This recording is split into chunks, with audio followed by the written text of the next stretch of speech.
అందరికీ నమస్కారం. Welcome back to Vamshi Bhavani. So ఇవాల్టి ఈ వీడియోలో మనం డిస్కస్ చేయబోతుంది ఏంటంటే, ఆల్రెడీ ఈసీఈ వాళ్ళు వాళ్ళ 4 ఇయర్స్లో ఏ విధంగా వాళ్ళ టైం స్పెండ్ చేస్తే 4 ఇయర్స్ తర్వాత ఒక మంచి పొజిషన్లో సెటిల్ అవ్వచ్చు అనే టాపిక్ మీద ఆల్రెడీ ఒక వీడియో పెట్టాను. సిమిలర్గా చాలామంది అదే కైండ్ ఆఫ్ పాయింట్స్ అండ్ ఒపీనియన్స్ని మెకానికల్ కోసం కూడా షేర్ చేయమని అడిగారు.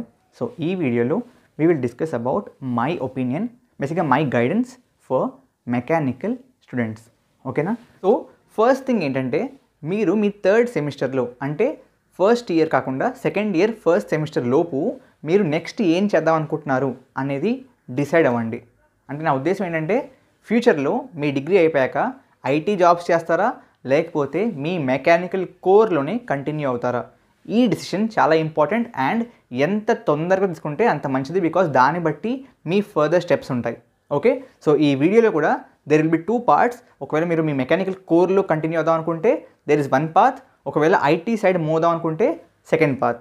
First of all I will talk about path 2. Okay, so చాలామందికి ఉండే డౌట్ ఏంటంటే, మెకానికల్ చేశాక ఐటీ సైడ్ వెళ్ళొచ్చా, మెకానికల్ వాళ్ళకి ఐటీ డొమైన్లో ఎలిజిబిలిటీ ఉంటుందా? ద ఆన్సర్ ఈజ్, మీరు స్కిల్ నేర్చుకుంటే మీరు కూడా మెకానికల్ చేసినా సరే ఐటీ జాబ్స్ పొందొచ్చు. ఓకే, డెఫినెట్లీ క్యాంపస్ ద్వారా ప్లేస్మెంట్స్ వస్తాయా అంటే రాకపోవచ్చు, బికాస్ క్యాంపస్ ప్లేస్మెంట్స్ మన చేతుల్లో ఉండవు. క్యాంపస్ వాళ్ళు, మీ కాలేజ్ వాళ్ళు కంపెనీస్ని తీసుకొస్తారు. ఆ కంపెనీస్ ఏం చెప్తే అది చేయాల్సిందే, బికాస్ మీ క్యాంపస్ వాళ్ళకి, మీ కాలేజ్ వాళ్ళకి ఆ కంపెనీస్ మళ్ళీ నెక్స్ట్ ఇయర్ కూడా రావాలి. కాబట్టి ఇష్టం ఉన్నా సరే మీ కాలేజ్ వాళ్ళు మెకానికల్ వాళ్ళని తీసుకోండి అని చెప్పలేరు, బికాస్ ఆ కంపెనీ వాళ్ళు నెక్స్ట్ ఇయర్ కూడా మీ కాలేజ్కి రావాలి అండ్ మీ కాలేజ్కి ప్లేస్మెంట్స్ పెరగాలంటే వాళ్ళు చెప్పిన విధంగానే ప్లేస్మెంట్స్ని నడపాలి. That's the reason most probably మీకు మెకానికల్ అయి ఉంటే ఐటీ జాబ్స్ క్యాంపస్లో రాకపోవచ్చు, but off campus as you can do that. Before moving forward, ఒకవేళ మీరు స్విగ్గీలో హైర్ అవుదాం అనుకుంటే ప్రస్తుతానికి స్విగ్గీ రీలెవెల్ ద్వారా హైరింగ్ చేస్తుంది. సో రీలెవెల్లోని ఫ్రీ టెస్ట్ ఇస్తే మీరు డైరెక్ట్గా దాంట్లో బాగా పర్ఫామ్ చేస్తే మీరు రీలెవెల్లో సెలెక్ట్ అవ్వచ్చు. You will get the opportunity to interview with Swiggy. Okay, బేసిక్గా స్విగ్గీ ఒకటే కాదు, there are lot of companies that are hiring through Relevel. So రీలెవెల్లోకి వెళ్ళి వాళ్ళ యొక్క ఫ్రీ టెస్టుల్ని, ఎస్పెషలీ ఫ్రీ టెస్టుల్ని ఖచ్చితంగా వెళ్ళి కైండ్ ఆఫ్ అటెండ్ అవ్వండి. ఎలాగో ఫ్రీయే కాబట్టి వెళ్ళి ట్రై చేస్తే ఆల్రెడీ మీకు స్కిల్ ఉంటే మీరు జాబ్ పొందే అవకాశం ఎక్కువ ఉంటుంది. సో డెఫినెట్లీ ఈ ఆపర్చునిటీ మిస్ అవ్వకండి, ఫ్రీగా వెళ్ళి టెస్టులు ఇవ్వండి. బట్ మీరు చాలాసార్లు ఫ్రీగా ఇచ్చారు టెస్ట్, బట్ ఆ టెస్ట్లు ఇచ్చినప్పుడు మీరు క్వాలిఫై అవ్వట్లేదు అంటే మీనింగ్ ఏంటి? మీకు ఆ స్పెసిఫిక్ డొమైన్లో వేర్ యూ రైటింగ్ టెస్ట్ మీకు దాంట్లో స్కిల్ సరిగా లేదు. In that case if you want, రీలెవెల్ వాళ్ళు వాళ్ళ యొక్క కోర్సెస్ కూడా ఆఫర్ చేస్తున్నారు. ఆ కోర్సుల్లో ఈ టెస్టులకి కావాల్సిన నాలెడ్జ్తో పాటు ఆ స్పెసిఫిక్ డొమైన్లో బేసిక్స్ నుంచి అడ్వాన్స్ దాకా మీకు కంప్లీట్గా నేర్పిస్తారు. So if you're interested you can check out their courses also. Again ఆ కోర్సెస్కి జాయిన్ అయ్యే ముందే ఇఫ్ యూ వాంట్ వాళ్ళ యొక్క కౌన్సిలర్తో మీరు ఫ్రీగా మాట్లాడచ్చు. బేసిక్గా ఆ కాల్లో ఆ కౌన్సిలర్తో మీ కోర్స్ గురించి కానీ, సిలబస్ గురించి కానీ, కోర్స్ అయిపోయాక మీకు వచ్చే జాబ్స్ గురించి కానీ, ఆ జాబ్స్లో ఒకవేళ బేసిక్గా రాకపోతే మీకు ఎంత ఫీ వెనక్కి వస్తుంది, ఎంత ఫీ కట్టాలి, బేసిక్గా ఇదంతా కూడా క్లారిటీగా తెలుసుకోవచ్చు. కాబట్టి ఆ లింక్ కూడా డిస్క్రిప్షన్లో ఉంటుంది, do check it out. So టాపిక్లోకి వచ్చేస్తే, సో ఏం చేయాలి అంటే, learn the skills required for IT jobs. ఏవేంటి? బేసిక్గా 3 అండి. ఫస్ట్దేమో డిఎస్ఏ, చాలా important. DSA with some OOPS based language, అది ఫస్ట్ది. సెకండ్ది సిఎస్ ఫండమెంటల్స్, అంటే మీరు మెకానికల్ చేసిన ఐటీ సైడ్ వెళ్ళాలంటే కంప్యూటర్ సైన్స్ ఫండమెంటల్స్ నేర్చుకోవాలి. What are they?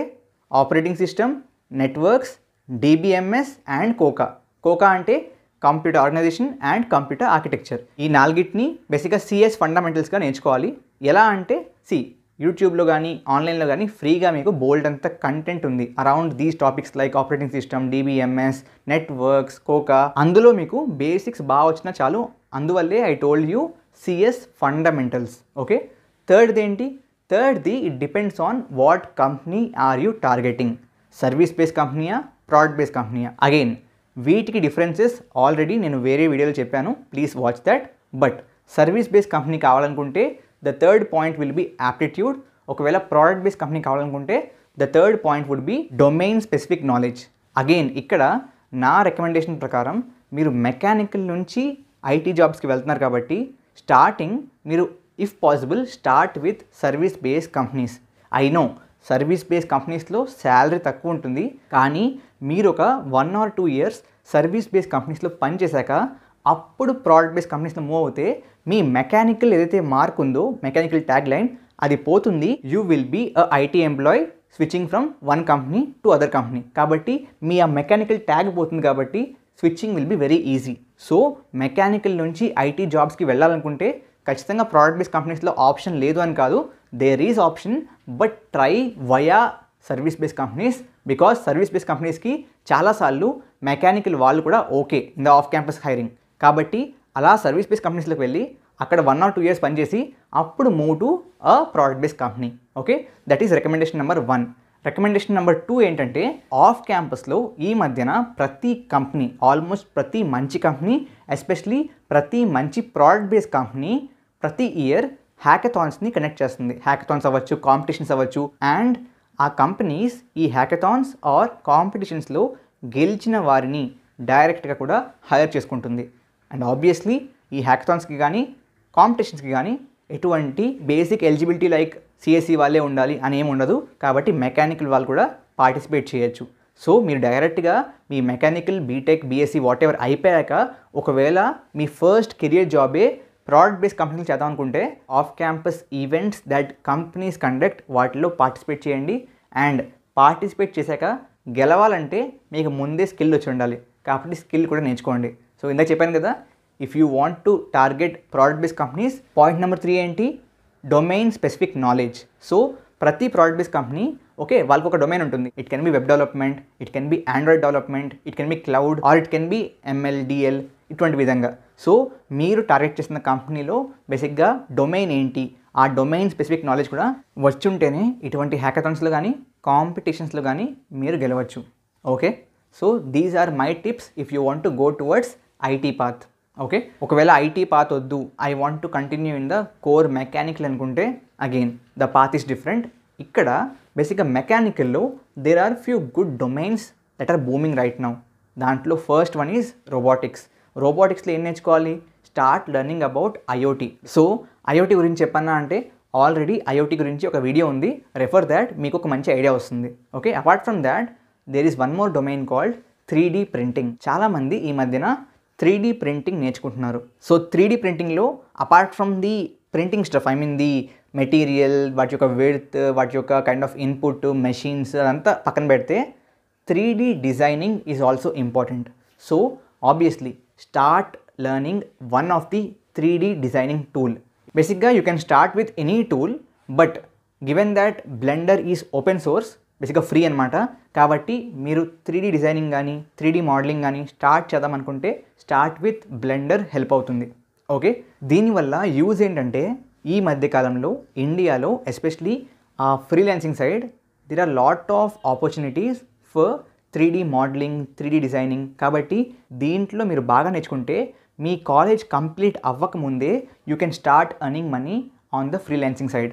సో ఇప్పుడు నేను చెప్పిందంతా ఎప్పుడంటే మీ కాలేజ్లో కోర్ మెకానికల్ కంపెనీస్ రానప్పుడు. లెట్స్ సే మీ కాలేజ్లోనే ఆన్ క్యాంపస్ ప్లేస్మెంట్స్లోనే టీవీఎస్ మోటార్స్ కానివ్వండి, ఇటువంటి కోర్ మెకానికల్ కంపెనీస్ వస్తున్నాయి అనుకుందాం. బేసిక్గా మీ సీనియర్స్కి వచ్చాయి కాబట్టి మోస్ట్ ప్రాబబ్లీ మీ బ్యాచ్ కూడా వస్తాయి. సో ఆ కేసులో మీ కాలేజ్కే మంచి మెకానికల్ కంపెనీస్ వస్తున్నాయి అనుకున్నప్పుడు start preparing for those placements. ఏం నేర్చుకోవాలి? యాప్టిట్యూడ్. సెకండ్దేమో start preparing for your core mechanical subjects. Okay, also maintain a good CGPA because on campus ప్లేస్మెంట్స్లో CGPAకి ఒక మంచి రోల్ ఉంటుంది. Because when they see your resume, మీ CGPA బాగుంటే that's the best impression they get in the first side. కాబట్టి maintain a good CGPA if you want to target on campus placements for mechanical. ఇదంతా బాగానే ఉంది. Apart from this you can also target government jobs. Because computer science లాంటి బ్రాంచెస్కి government jobs side బేసిక్గా opportunities చాలా తక్కువ ఉంటాయి. It can be via direct recruitment or GATE, opportunities బాగా తక్కువ. కానీ మెకానికల్లో గేట్ ద్వారా PSUs కానీ ఆర్ డైరెక్ట్గా గవర్నమెంట్ జాబ్ రిక్రూట్మెంట్ కానీ ఎక్కువ ఉంటుంది. కాబట్టి ఫోకస్ ఆన్ దాట్. సో ఎలా చేయాలి అంటే ఫస్ట్ ఆఫ్ ఆల్ ఈ విధంగా గవర్నమెంట్ జాబ్స్ టార్గెట్ చేస్తాము అని ఫిక్స్ అవుతే ముందుగా మెకానికల్ బ్రాంచ్కి ఏ గవర్నమెంట్ జాబ్స్ బేసిక్గా ప్రతి ఇయర్ ఓపెనింగ్స్ వస్తాయి, వాటి యొక్క సిలబస్ ఏంటి, ఎప్పుడెప్పుడు ఉంటాయి, 4th ఇయర్లో రాయొచ్చా ఆర్ పాస్ అయ్యే కానీ రాయాలా, ఇవన్నీ తెలుసుకోండి. దాన్ని బట్టి ప్రిపరేషన్ స్టార్ట్ చేయండి. ఓకే, అండ్ డెఫినెట్గా మెకానికల్ అయితే గేట్ రాయడం మానేకండి. గేట్ రాస్తే మీకు ఎంతో కొంత హెల్ప్ అవుతుంది in terms of the preparation in the core subjects అవ్వచ్చు ఆర్ టార్గెట్ కింద పిఎస్సీస్ అవ్వచ్చు. Okay, so prepare for GATE also for mechanical especially చాలా important. Okay, and the final option is if you want మీరు MTech చేయొచ్చు or బేసిక్గా MSc physics కూడా చేయొచ్చు if you are interested. Because I have seen people, అది కూడా నా friend సర్కిల్లో ఎవరైతే మెకానికల్లో బీటెక్ చేసి ఆ తర్వాత trying for MSc in physics at good university, it can be IISc or IITs. Okay, so ఈ విధంగా if you want to again go for further studies GATE help అవుతుంది. ఐ మీన్ కొన్ని కాలేజెస్కి గేట్ కాదు, there is some other exam for mechanical. I think I'm not sure of the exact name of the exam, దాని గురించి కూడా research చేయండి.